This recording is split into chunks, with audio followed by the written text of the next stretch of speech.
Hello and welcome to The Rundown, a podcast from PoliticsHome. I'm your host Alain Tolhurst, and with me for a special live episode from the Conservative Party conference in Birmingham are three fantastic guests: the former Brexit Minister Lord Frost, ex-Northern Ireland Environment Secretary Theresa Villiers, and the MP for Rutland and Melton and member of the Foreign Affairs Select Committee, Alicia Kearns. So, just to quote Kwasi Kwarteng, what a day. We've had cabinet ministers briefing against number 10 for reversing the abolition of 45p tax rates, accusations from ministers about backbenchers attempting a coup, confusion over just when exactly the fiscal statement will take place. So I'll ask you all, how exactly is conference going for you guys?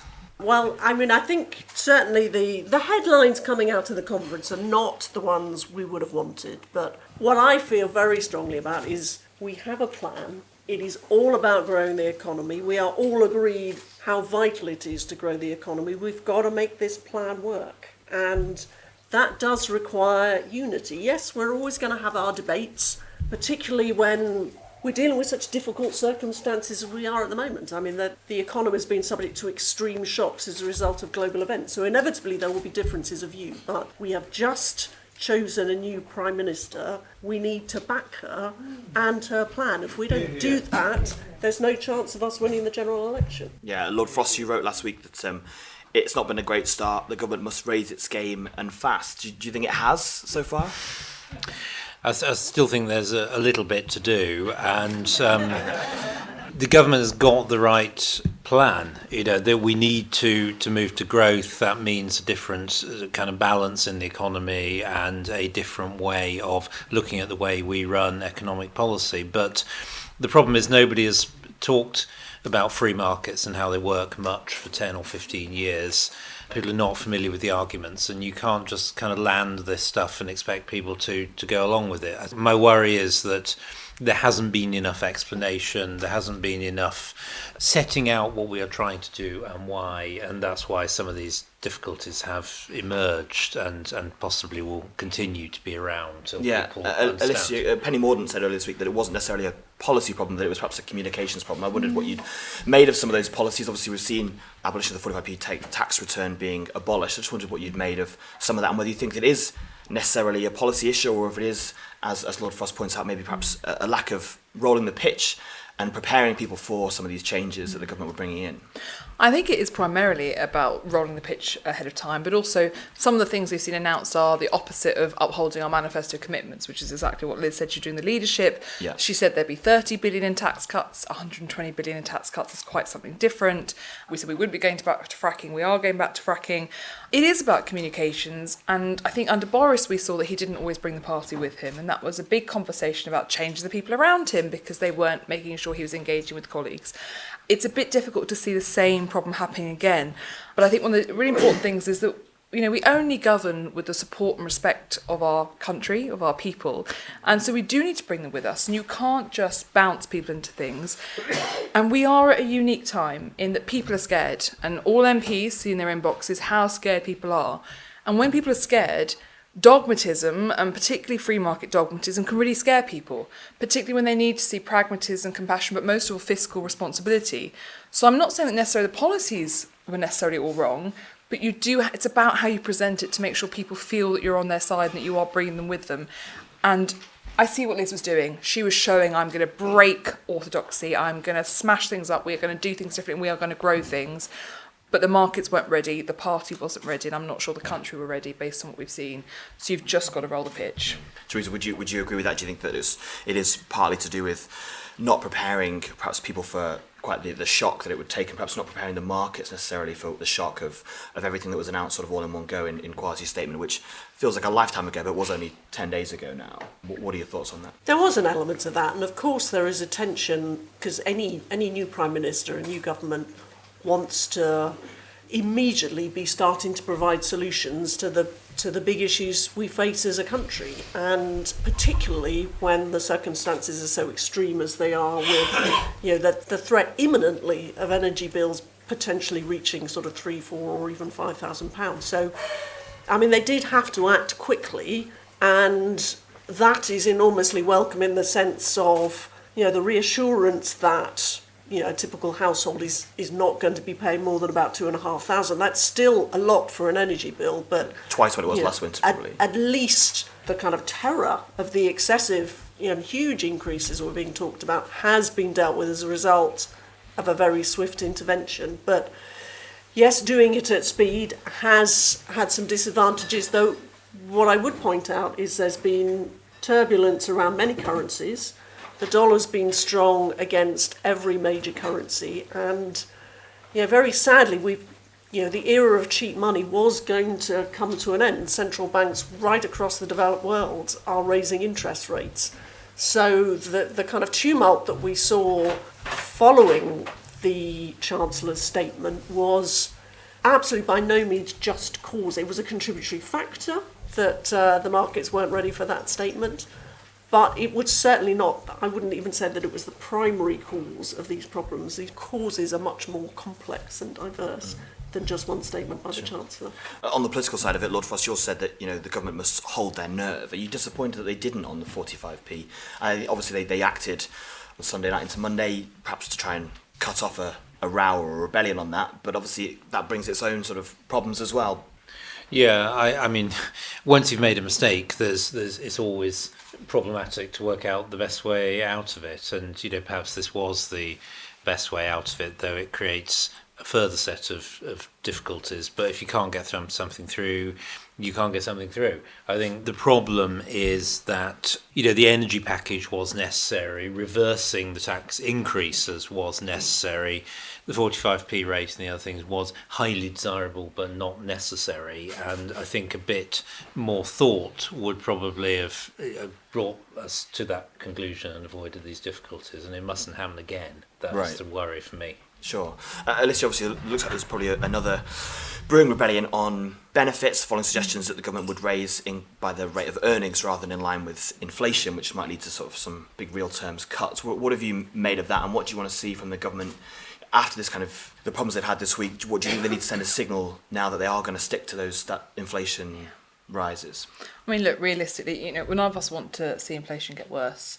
We, as Conservatives, have to have the tough arguments when people are asking for constant pay rises, and we have to make the point about if we keep just raising wages, we all know what will happen.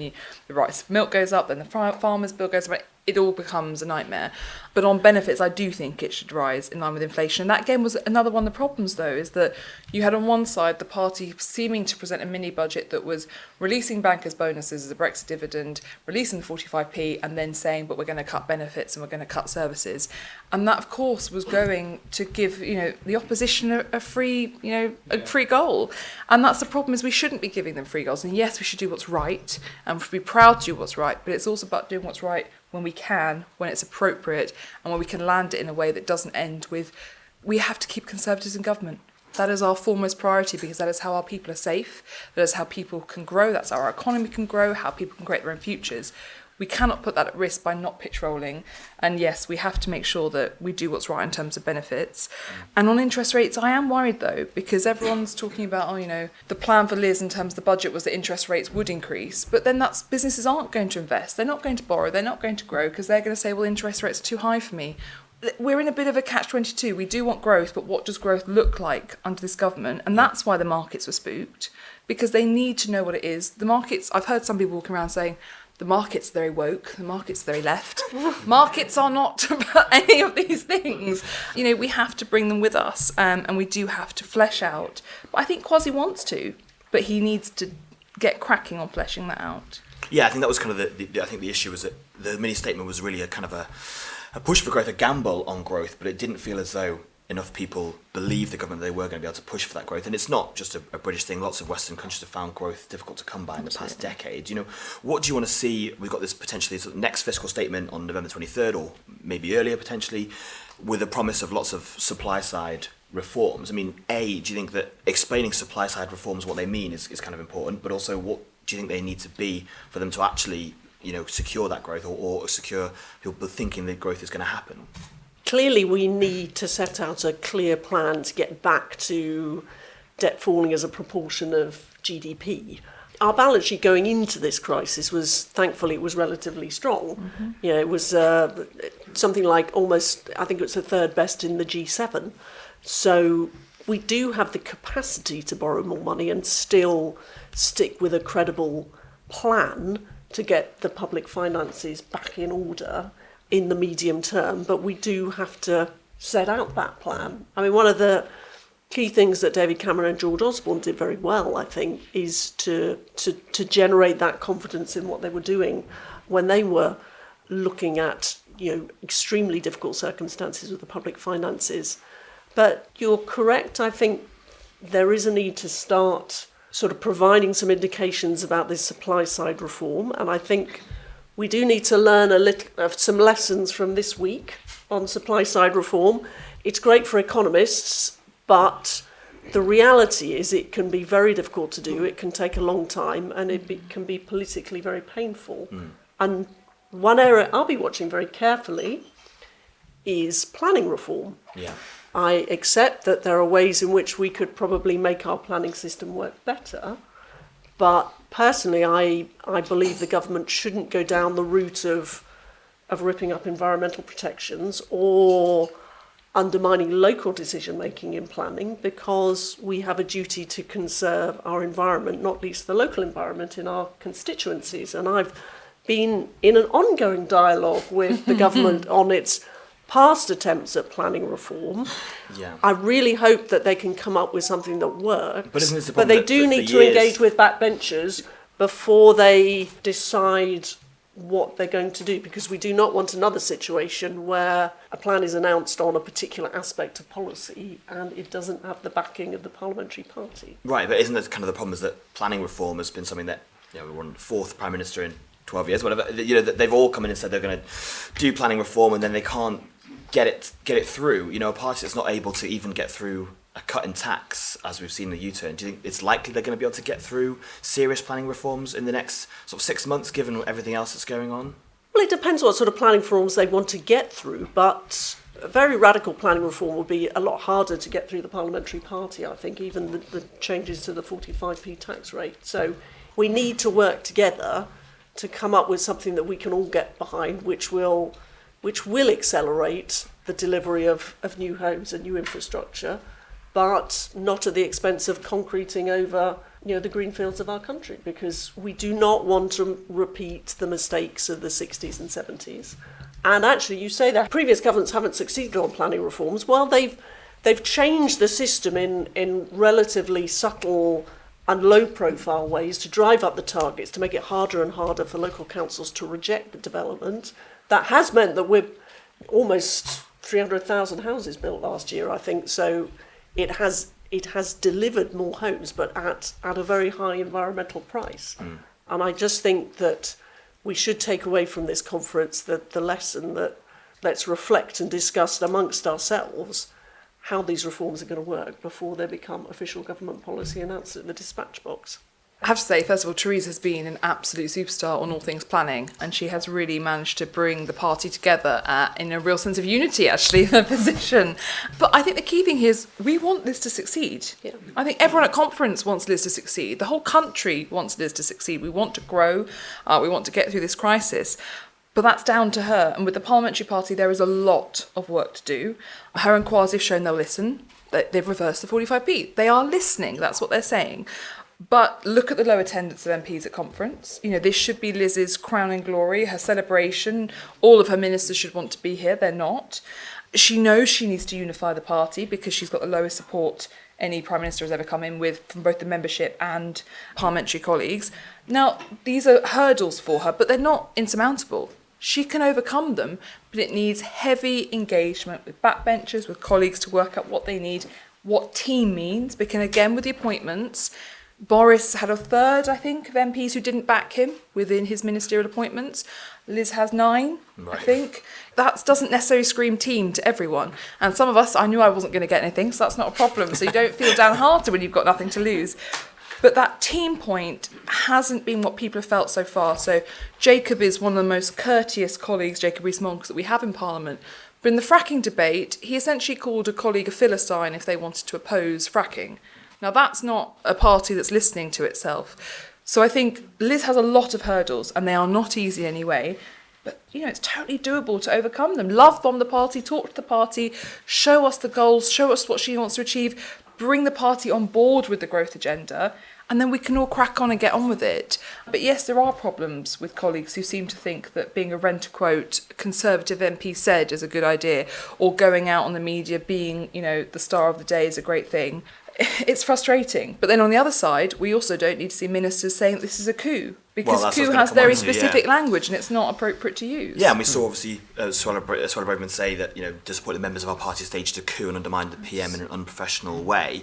She's been criticised by her cabinet colleague Kane Badenoch, who said that language is too inflammatory. Lord Frost, what did you make of the coup comments today? Well, on that, I think it probably is best if people just try and keep the temperature down slightly. I don't think it really necessarily helps, but that seems to be the atmosphere we are in. Can I just come back on this point about what's the economic agenda? Yeah, of course. Obviously, the government's got to set out its agenda this coming month. That's clear. They've got to hang an OBR report on that. I worry that the government's kind of staked its future on getting a credible OBR report when we know that the OBR's record is actually not brilliant. It takes a very conservative view of the relationship between structural reform and growth, and incentives and growth, and I worry they'll get something that is not going to help, but by then it will be too difficult to move away from it. So that is a problem that is coming up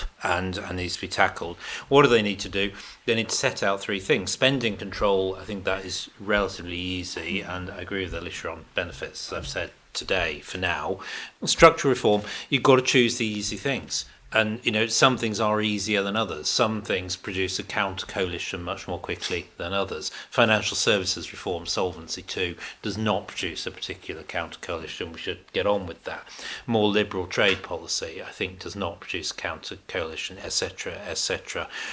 Obviously, I'm afraid we must do planning reform. I don't think it's something we should rush at in these 2 years, but obviously we've got to find something that the party can get behind. So I think a bit of prudence in how we tackle these things without letting that derail us from the direction of travel that is necessary, essential to recover the country is really important.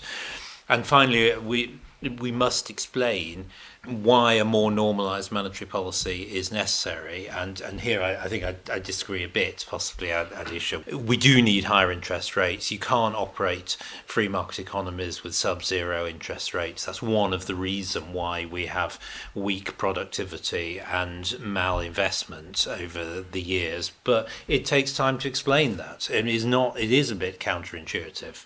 And we must do it in a way that doesn't scare people, and we must be clear that we're not suddenly going to see massive increase. But it must happen because it's part of the reform programme, and we will not get better productivity and more growth unless we tackle that problem. But it's quite difficult. The government has pushed for more people to own their own houses, and I think it's about 4.5 million people have had a mortgage since 2008. So they've only known cheap money, as Theresa mentioned it. How do you then explain to those 4 million people that sort of stretched and have now got low interest mortgages, that suddenly those mortgages are going to shoot up in the next couple of years? So, it depends what you mean by shoot up. We're talking about interest rates going up a couple of points, perhaps, I don't know, over the next 12 months or so, much less than what you might expect when you've got inflation at 9 or 10%. You have to look at the total picture. The energy package has been a massive sort of subsidy, if you like, to everybody in the country, albeit in extremely difficult circumstances. And, at some point we must normalise. It just must happen. If it doesn't happen, we don't get this rebalancing of economic policy, we will not grow. We will not recover productivity. It will not happen. Therefore, the question is, how do we make the politics work to deliver the things that are necessary? And that means explaining, persuading, taking the time, choosing your battles, and getting on a different path. Yeah, just on the party unity stuff, I think, Theresa, you were in government, and you understood collective responsibility, and does it feel as though perhaps the Truss has lost a bit of that discipline already, with some cabinet ministers saying things going beyond their brief, perhaps Penny Mordaunt about the benefits and that sort of stuff? Do you think that she needs to not just bring the party together, but perhaps bring her cabinet together already? Well, I have to say I was a bit taken aback with the freelancing cabinet ministers. Theresa May was sort of had that problem over many months. She did, but, yes. Even Mrs. May had a sort of a year or so when she had a relative degree of unity from her government. So we certainly do live in astonishing times. But I would always encourage the members of our cabinet to have their debates internally and not to leak cabinet discussions or to express their. It would be very fun for people like me though if nothing ever leaks out of cabinet though, to be honest. Alicia, on that you talked about again, go back to the party unity thing. What doubling down on these policies is probably not going to go down well with lots of MPs. But she's created a government already. She can't suddenly hire a load of people who support Rishi Sunak or other people into ministerial roles. What else can she do perhaps to bring MPs along with her as she pushes through what are going to be quite difficult reforms to try and get through? I mean, look, it's going to be an incredibly difficult time for us to get through anyway.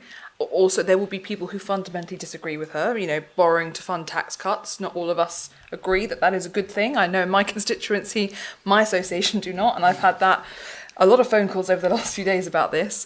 But we should be able to disagree on policy and come together behind our leader.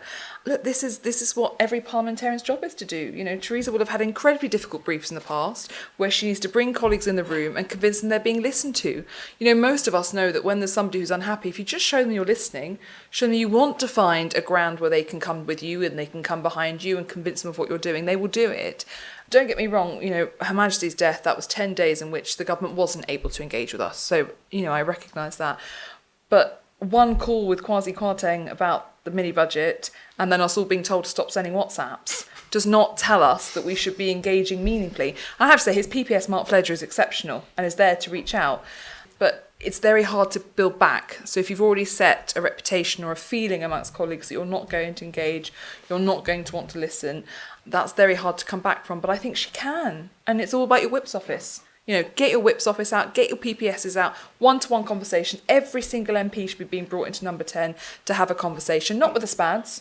I think we need to really deal with the issue of SPADs within government. Special advisors who run around, who've been out of university for 2 years and think it's for them to decide what government policy is and what is or isn't good. And they brief out against each other. A lot of the stuff you see, this camp said this or this camp said that, it's special advisors. Last night at the Sky Party, there were more special advisors than there were MPs. I mean, this is a real issue, and it heightens tensions between colleagues when actually if we brought them in the room, if they were sat together talking, they'd be far more decent, because actually most of our colleagues are incredibly decent people who want to have conversations no matter how much they disagree on policy. So they just need to love bomb, and they need to get them in the office, and they need to be having conversations seriously, and also understanding what are the priorities for colleagues, because we don't need a policy agenda on stuff beyond the economy that is not in line at all with what we need to see from our constituents. So it can be done, but it requires the work and the will. Lord Foster, so you're nodding along there. What are your thoughts on that? I was sort of nodding in slight disagreement. Oh, okay. That's fine. I don't mind that as well. Sort of break a record of a lifetime. Go on. It's, reflexive nodding. I mean, no, that's not quite fair. I agree and I disagree on the SPADs point. That's really what I was thinking of. I don't disagree with the general point that of course, much more reaching out needs to be done. I do think that there need to be more SPADs in government, not fewer. I think they're the allies of ministers to get things done. But I do think, the profile of SPADs as sort of 25-year-olds who've, only been at university and only done politics, it's important to get away from that. I mean, I was a SPAD before for Boris, both in the Foreign Office and in number 10, and other people are, and it's perfectly possible to bring in as political supporters, allies to a minister, people who know things and want to get things done and are not just interested in briefing. If they do, which is not what we're seeing. Well, that's the challenge. I agree. You've got that's to when you were in, people. Ministers have to choose the right people. Yeah. That is definitely true. Can I shockingly come in favour of SPADs as well? This is interesting. Okay, sure.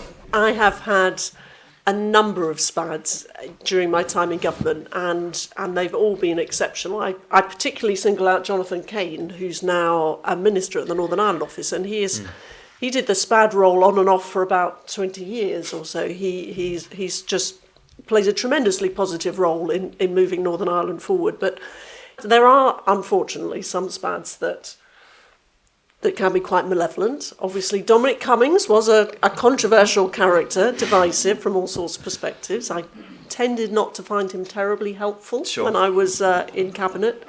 But I would emphasise that there are many, many SPADs who just work their fingers to the bone to deliver what the government wants to deliver. And as David says, very often in government you do feel like you're surrounded by civil servants, many of whom are very supportive, but very often the departmental ideology is just not, is pulling in a different direction, and having your sort of SPAD comrades around you to help you push through what the government needs to do is important. And just don't get me wrong, we have special advisors for a reason, but I've also been a civil servant, and I have seen special advisors briefing against junior ministers to the media in order to protect their Secretary of State who just didn't like them.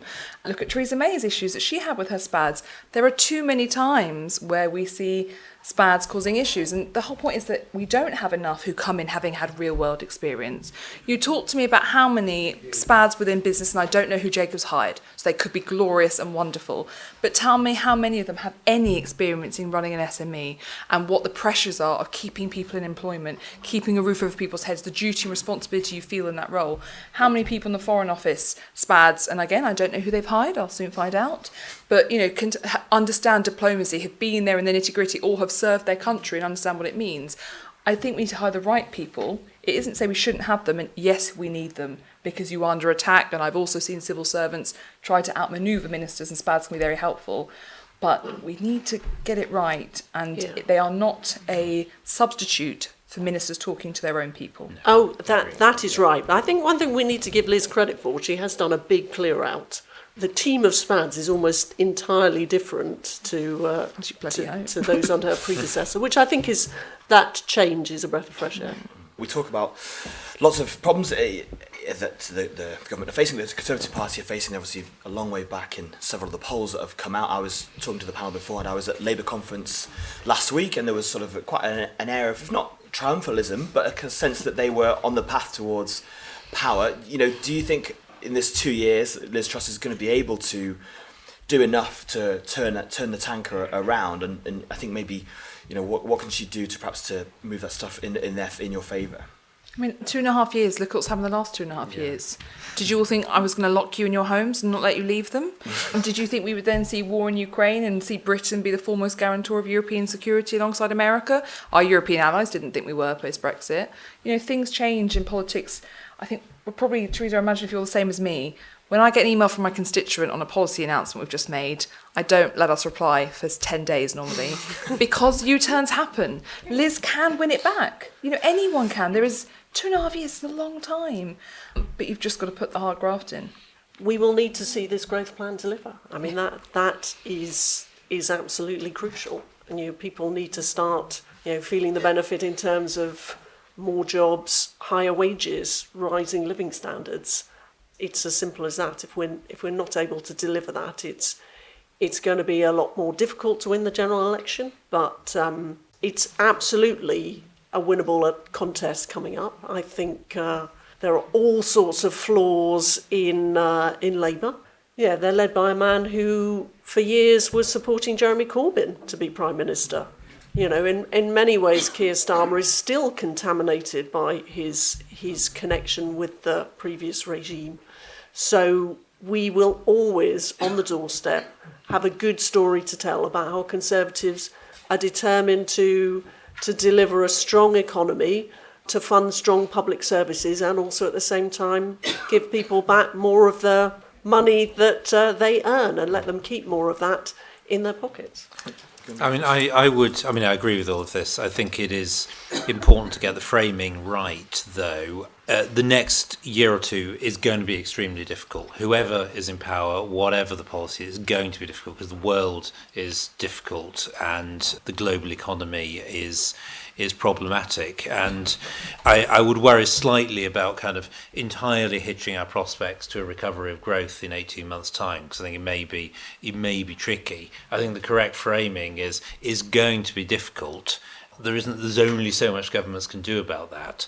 The question is, are we going to have all these difficulties and not do the things that are necessary to get us out on a different path, or have them in a cause of improving things, setting the right agenda, putting us on the right path. And I think that is what Conservatives kind of stand for, difficult decisions to get the right things done. And we mustn't pretend that things can be easier than they can be. We've got to explain why we are doing things that are necessary and can make things better, even if it isn't in 18 months' time. Are we going to see you doing your bit? Are we going to see Lord Frost standing to become an MP at the next election, try and help the Tories stay in power? What do you think? Well, we'll see. I think there are some associations that are interested. I've not made my mind up yet. We'll see. We'll see how this plays out. Interesting. Alicia? Well, no, I was just going to say, I think that point around difficult conversations is really important, because we're going into an incredibly difficult economic climate on the back of the pandemic, where MPs received emails from people regularly saying, is it safe for me to go shopping? Can I go on holiday yet? Can I go and visit X person? We have become, unfortunately, incredibly dependent on the state and dependent on MPs to decide for us what we as individuals should be making about decisions for ourselves. Now, that is not an easy conversation to have, but for this crisis to come so close to COVID, it's incredibly difficult, because people do expect, when I have conversations, for us to pay the entirety of their energy bills. People do expect that the state can solve every single crisis. Because we had to borrow so much money during the pandemic and spend so much money, they think that we can just do so again. Those conversations we will not be thanked for, and that's why the pitch rolling so early, not going right, sets us back in that conversation. But if we aren't willing to have that conversation as Conservatives, if we are willing to infantilise the public in the way that we know Labour will, we will not be rewarded for it in the long term, and government will become bigger and bigger, and people become more dependent, and the community, and the sense of community and local voices will become weaker and weaker, because they will look to the centre. So that is a conversation we have to start having, and it's going to be really difficult. We'll leave it there. We'll move on to questions now. My question is, do you feel that the Ukraine war has actually reset the balance between the economy and the drive for net zero? You mentioned fracking a moment ago. That's going to be one of those things that's going to really test our desire to achieve net zero, or our desire to actually have a strong economy and therefore be able to play our role in the defence of the world going forward. I think we can do both. In many ways, the road to net zero won't be easy, but there are also huge economic opportunities.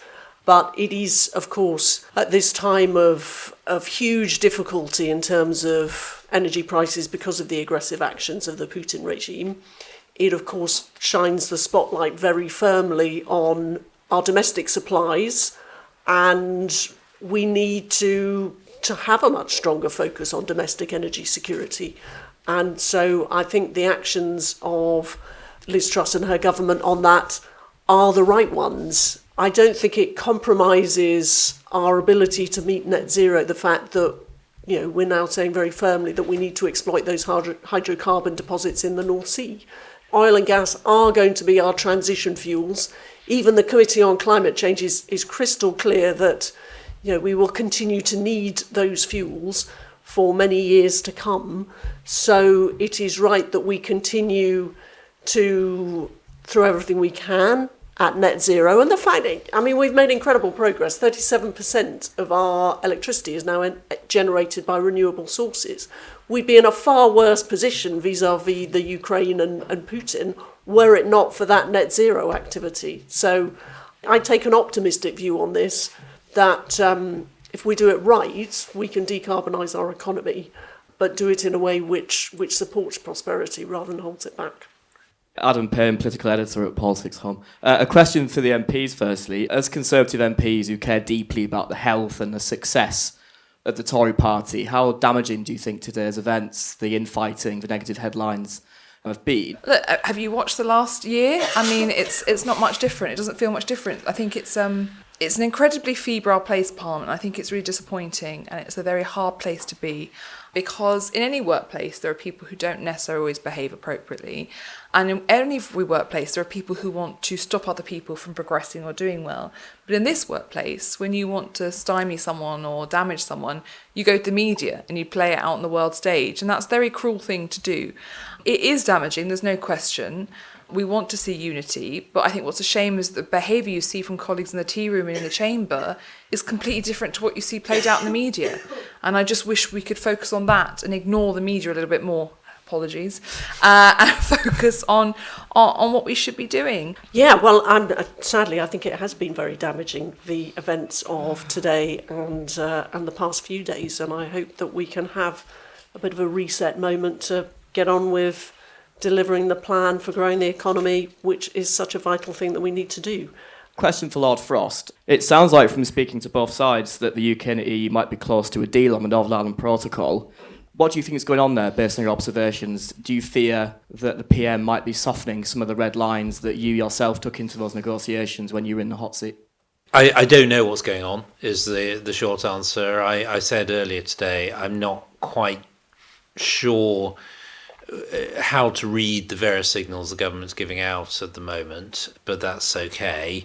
I don't think they're that close to an agreement. I think it's good that there is talking going on, but in my view, the only negotiated settlement that is acceptable is one which very significantly retilts the trade arrangements back towards the sort of normal UK, with some special features undoubtedly, but that must be an outcome, and if they could achieve that through negotiation, that will be excellent. I'd be surprised, but you never know. If they can't, we'll have to push on with the protocol bill. So let's see how it plays out. But I think there's a bit of noise that I'm not sure is entirely justified by events just at the moment. In terms of the protocol, I do think there's hopefully a willingness sort of on all sides to try and find a way through. I would entirely agree with Lord Frost that tinkering won't do. We do need to really have a system which genuinely secures Northern Ireland's place in the UK internal market. In theory, the protocol does that. In reality, it does not.